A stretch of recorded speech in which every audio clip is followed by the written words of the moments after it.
Well, in Lebanon you're just recovering from winter just now, still on.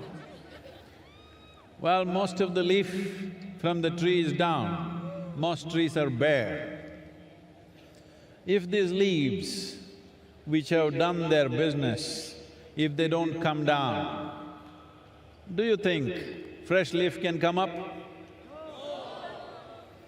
If… I will spare your grandfather. If your great-great-grandfather still around, would you be here? No. So, the process of life is sustainable only because it is an ongoing cycle of creation, maintenance, destruction. If you get attached to your present existence the way you are, you don't want to get old, you want to get Botoxed.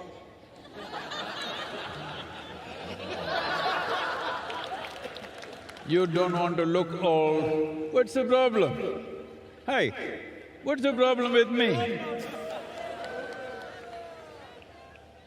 You don't want to get old, you don't want to die. It's important. As we are born, when we were children, we were longing to grow up. When we become adults, why are we hesitating to become old and die one day? Because this is the nature of life. If this cycle is broken, there shall be no life. Let me tell you a little story. Can I tell you a story?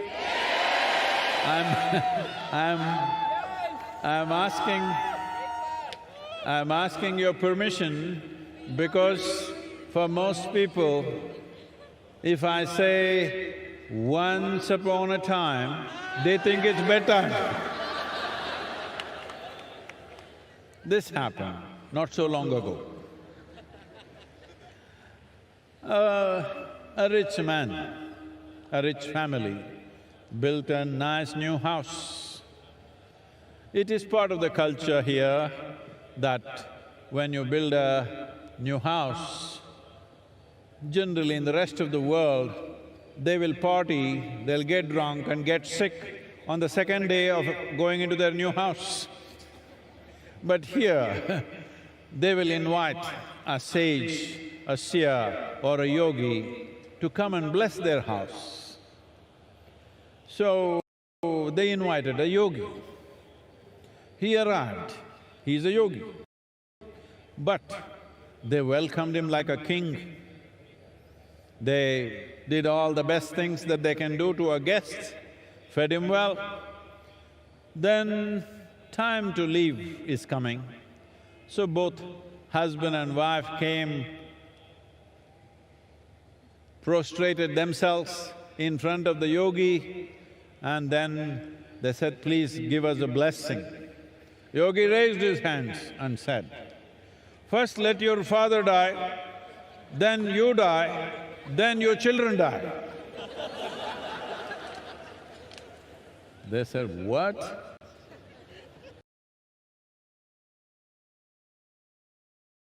We welcomed you, treated you like a king, and you're telling me my father should die, I should die, my children should die?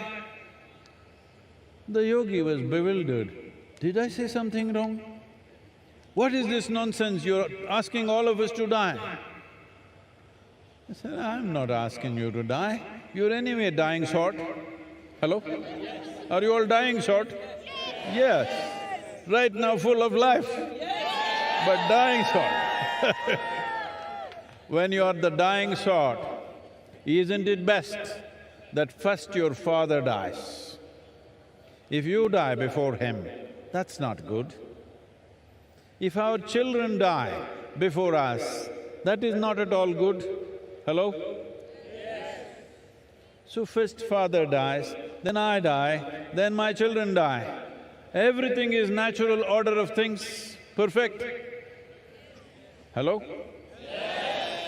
So, that is why the destroyer, he must come at the right time. He should not come too early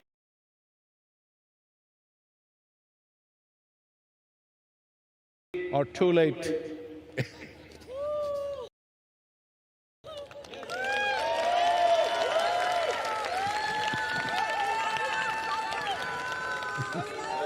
Lokesh from Delhi asks Sadhguru, Himalayas and Kashi are more closely associated with Shiva.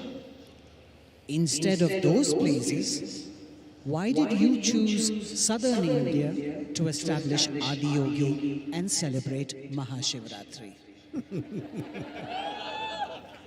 And not everything you choose, some things choose you. Hello, both of you?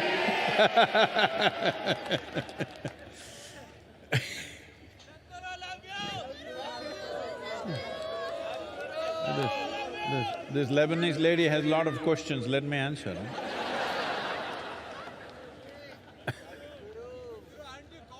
So, why Velangiri Hills? Not my choice. Probably I've said this many times, but you know, she's Lebanese. She's not heard me. Well, right from my infancy, I always had a mountain peak in my eyes.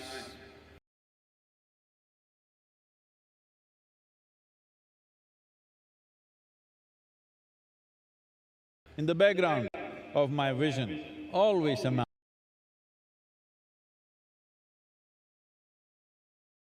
mountain peak. This'll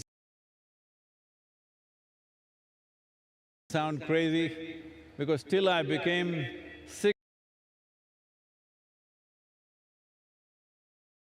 16 years of age,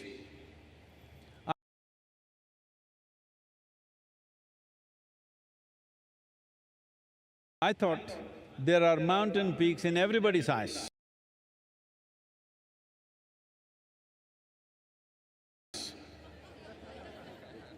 Because it was always there.